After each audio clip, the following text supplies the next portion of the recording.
Kalau kamu lagi cari Smart TV 4K 8 jutaan yang recommended buat main PS5 sekaligus kerja di rumah, tonton dulu video ini.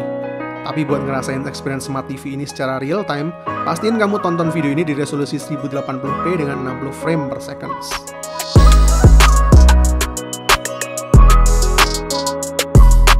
Beberapa hari yang lalu kita dapat kiriman Smart TV 4K yaitu Samsung 50 inch AU8000 Crystal Ultra HD 4K. Smart TV ini dibanderol di harga 8 jutaan. Awalnya saya bandingin sama brand sebelah yang ada di studio kita juga, karena punya harga sama di kisaran 8 jutaan juga yang punya fitur lebih banyak dan ukuran 5 inch lebih gede.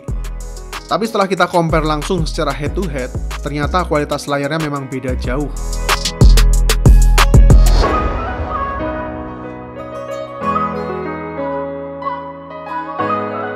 Jadi warna yang ditampilin Samsung AU8000 ini kelihatan lebih colorful dan vibrant. Dynamic range-nya punya rentang yang lebih luas dan black level-nya kelihatan lebih depth. Dan setelah saya pelajari, ini karena fitur Dynamic Crystal Color dan 16-bit 3D color mapping yang dihasilin sama chipset Crystal Processor 4K-nya, yang memang bisa hasilin warna yang lebih kaya, kontras rasio dan HDR10-nya juga jadi terasa lebih cakep. Coba lihat juga gambar pas nampilin scene dengan kondisi gelap kayak gini. Di Smart TV lain kalau nampilin scene di kondisi gelap terlihat lebih washed out. Sedangkan di Smart TV Samsung AU8000 ini dynamic range-nya masih terasa luas dan warnanya jauh lebih real. Viewing angle dari samping juga masih tetap bright. Sama yang saya suka, fitur motion accelerator-nya ini bisa bikin video yang saya tonton dari Netflix dan YouTube berasa jadi kayak video dengan 60 frame per second. Meskipun actual videonya cuma 30 frame per second. Jadi bikin mata terasa lebih nyaman dan gak gampang capek, soalnya lebih smooth dan fluid.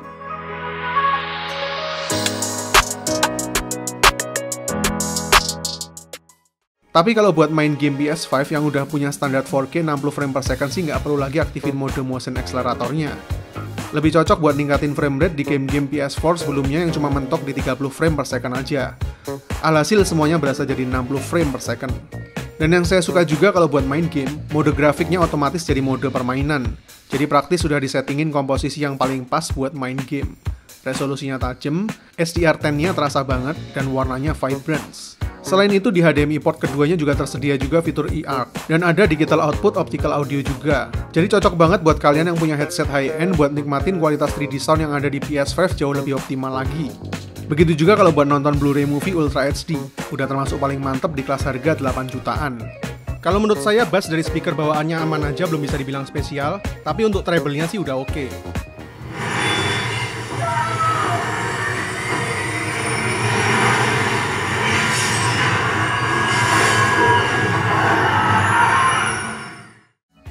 Tapi karena saya udah terbiasa nikmatin konten-konten selalu pakai headset, ya jadi sama sekali nggak ada masalah kalau buat saya. Karena memang jarang dengerin pakai speaker TV. Lagi pula buat yang suka audio biasanya kan juga pakai speaker tambahan atau home theater. Nah, mantepnya di sini juga udah disediain tune station dengan visual theme audio system. Jadi kamu bisa lebih leluasa kalibrasi sendiri sesuai seleramu. Jadi memang layar yang ada di Samsung 50 inch AU8000 Crystal Ultra HD 4K ini punya kualitas yang lebih cakep kalau dibandingin sama layar Smart TV lain di harga sama. Meskipun merek lain nawarin screen size yang 5 inch lebih gede dan beberapa fitur tambahan. Tapi kalau saya pribadi masih lebih prefer pilih kualitas layar, soalnya udah ngomongin experience buat main PS5 dan nonton Blu-ray Ultra HD. Rada nanggung aja kalau kualitas layarnya nggak optimal. Selain kualitas display yang bagus, kita compare juga bodinya yang jauh lebih tipis dibanding Smart TV lain yang sekelas. Ini termasuk tipis banget buat Smart TV di harga 8 jutaan menurut saya. Jadi cocok banget kalau buat dipasang wall mount soalnya jadi lebih minimalis dan bezel-less. Praktis juga instalasinya, soalnya kaki-kakinya ini tinggal plug aja tanpa pakai obeng dan baut sama sekali. Jujur kalau dari desain bodinya saya sama sekali nggak ada komplain, khususnya buat Smart TV yang ada di rentang harga segini. Selain buat entertainment, Smart TV ini juga punya fitur menarik buat yang suka work from home di masa sekarang. Cocok buat kerjaan office, presentasi, sampai virtual meeting. Soalnya udah ada fitur screen share, jadi cocok buat layar keduamu pas lagi kerja dari rumah atau mungkin buat anak yang sekolah online. Soalnya kadang kasihan kalau lihat layar HP yang terlalu kecil juga. Konektivitasnya juga lengkap, bisa connect dengan PC via IP network, laptop dan smartphone via Wi-Fi, sampai cloud PC service via web browser bawaan yang ada di Tizen OS-nya ini. Nah, mungkin ada yang bertanya-tanya, ternyata masih belum Android TV. Awalnya saya juga mikir gitu, cuma setelah saya experience selama beberapa hari, ada beberapa kelebihan dari Tizen OS yang nggak dimiliki Android OS. Misalnya respon yang jauh lebih cepat dan nggak delay, mulai dari mati nyalain TV, sama sekali nggak perlu loading nunggu kelamaan kayak di Android OS. Pas lagi ngetik search dan operating menu juga lebih responsif. Selama ini saya langganan streaming service seperti YouTube, Netflix, HBO Go, Amazon, dan Apple TV. Semuanya juga tersedia di Tizen OS ini. Nah, cuma satu yang masih kurang. Masih belum ada Disney Plus di sini. Semoga aja bakal segera ada update buat yang satu ini biar lebih lengkap. Selain aplikasi-aplikasi tadi, hampir nggak ada aplikasi lain yang saya perluin di Android OS. Jadi ya nothing tulus juga meskipun pakai Tizen OS ini. Selain itu, connectivity lainnya juga lumayan lengkap. Misalnya udah support AirPlay juga. Jadi praktis buat yang pakai iPhone. Tinggal pencet sekali langsung connect sama iPhone. Cocok buat nonton video bareng keluarga sampai buat presentasi kerja juga. Koneksi lainnya ada juga Bluetooth versi 5.2 dan Wi-Fi 5 buat nirkabel, dan 3 slot HDMI yang salah satunya udah support eARC, 2 slot USB 2.0, Ethernet LAN, Digital Audio Optical, dan AV yang udah support juga sama DVB-T2. Jadi udah siap buat digital TV kalau Kominfo nanti nggak pakai analog TV lagi. Terus remote ini juga minimalis dan premium, nyaman buat dijadiin kontrol panel, soalnya menunya simple nggak neko-neko dan udah ada voice assistant-nya juga.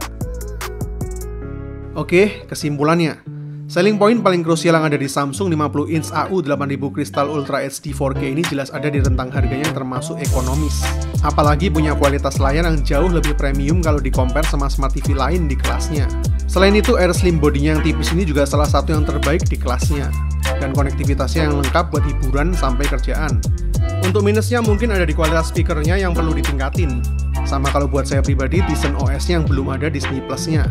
Kalau soal user experience, jujur saya lebih suka pakai Tizen OS dibanding Android OS soalnya lebih cepat dan responsif. Overall kalau kita lihat dari segi harga, performa, dan fitur-fitur yang ada di Smart TV ini, menurut saya udah sangat recommended buat kamu yang nyari Smart TV 4K dengan budget 8 jutaan aja. Tapi kalau kamu butuh display yang lebih gede, seri AU 8000 ini juga nyediain pilihan mulai dari 55 inch sampai 85 inch juga. Oke, segitu dulu review dan impression saya selama pakai Samsung 50 inch AU 8000 Crystal Ultra HD 4K ini. Saya Vian, see you in the next